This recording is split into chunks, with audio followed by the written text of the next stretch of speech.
Hi everyone, your Golf Pro here and welcome to day 4 of your fitness week. And so today we are going to be working on our core muscles. So if you think of an apple and the apple core is in the center, that's exactly what core means. It's the middle or something, and that is us. So the core muscles are around our torso here in the bottom. So there's sort of abs and obliques, things that are there to help us with our rotation, and also just stabilizing, keeping ourselves balanced throughout our swing. So they're vital for a golf swing because it does center around our torso rotating. So if we have strong core muscles, we're going to perform better, and our movements are going to be more precise as we go around the golf course. And we'll hopefully find that we will improve our performance and also maintain that performance throughout our golf game. So if we're playing 18 holes, it will stay there throughout the whole round. Okay, so we're going to start off with sit-ups, and whenever we do these exercises, we want to do something called engaging our core, which is tensing up. If we imagine we're trying to, tense our bicep, we're contracting it, we're making it tense. That's what we want to do with our core muscles.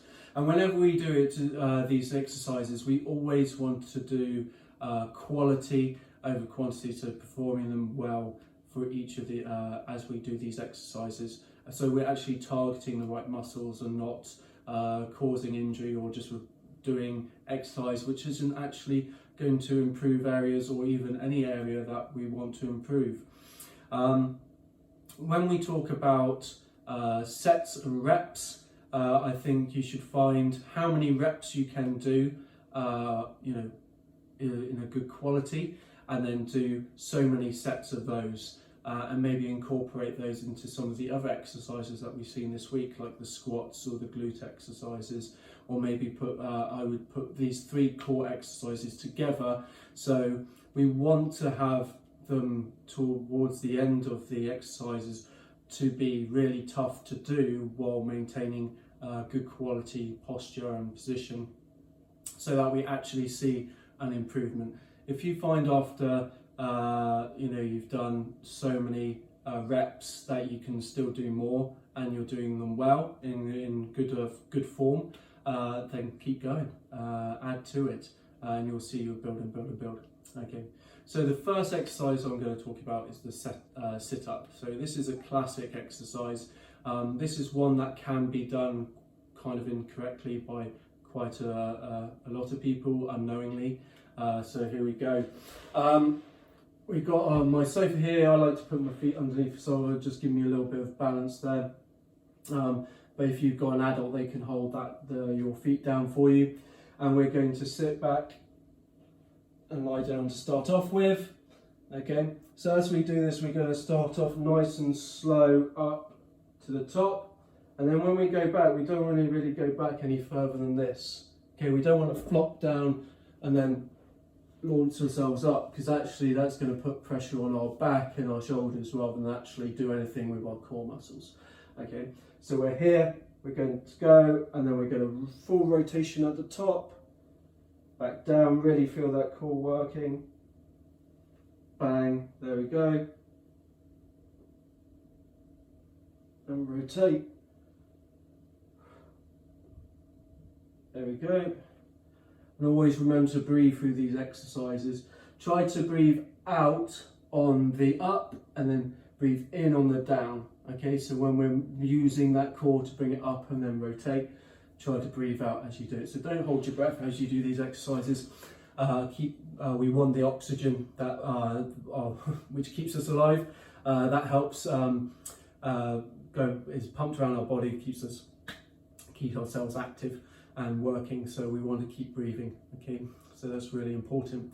So that's the sit-up, pretty straightforward. With that rotation in there, it's going to help us target the side muscles a little bit as well. So the second exercise we're going to do now is the side plank. Now the side plank focuses more on the sides, and yeah, I guess that there.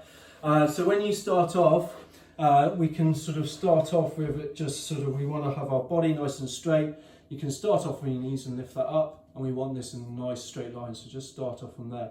And then arm up, and then as we do it, try and hold it for 30 seconds or so, As you get better with this, we can add some coordination and rotation in it. So we're going to thread the needle underneath there, and then up, and rotate, and up. Okay. If you get really good at that, then you take your knees off, and you go on using your feet on the floor rather than your knees as that sort of contact with the floor point. Okay, so that's the side plank. Remember, if you do one side, you've got to do the other side as well. Okay, so now to the very last exercise. You've probably heard of a plank before. I think it's a good exercise, but if we're not as strong in areas, especially our glutes and a lot across our shoulders, we tend to not really engage our core and rely on other areas to exercise that. So if you're really good at engaging your core muscles, do a plank. But this one's slightly better, and I found it a lot more challenging. Okay, because I can hold a plank for over a minute, but this, getting to a minute or so is a real big challenge for me. So here we go. So we've got our feet together, and we're going to be lying down, and we're going to go into seated row position. So we want our legs up nice and high, and we're here, and we're holding that. So feet tight together, knees together, we engaged our core, arms out, and we're really feeling it in there. So that's the seated row position. If you want to take that even further, okay, the next stage is once we're here and we're ready, we start to move our legs around. Okay, and then go back the other way. There we go. So that's a step up from there, but just start off with maybe see how long you can do the seated row for, and then incorporating that into how many sets that you're going to do. So I would recommend doing 4 sets of each of those exercises, starting off with sort of 20 reps of the sit-ups, and then 30 seconds with the side plank as we do it. If you want to throw in thread the needle into that one, you can do. Obviously be careful, make sure you're keeping good form as you do it. And then about 30 seconds with the seated row. So here you do it. If you're struggling to complete the timed or the number of reps, just take a second, just have a little rest, but then carry on doing the amount of time or the amount of reps you do, because that's where we're going to really see atrophy, which is the breaking down of the muscles, and then an actual improvement in your performance. Okay. So I hope you enjoyed the video. Like and subscribe as always. Leave a comment down below if you want to ask me any questions on any of the exercises or any of the content that we do. And always stay safe, practice safe, stay fit and active. Okay, Charlie out.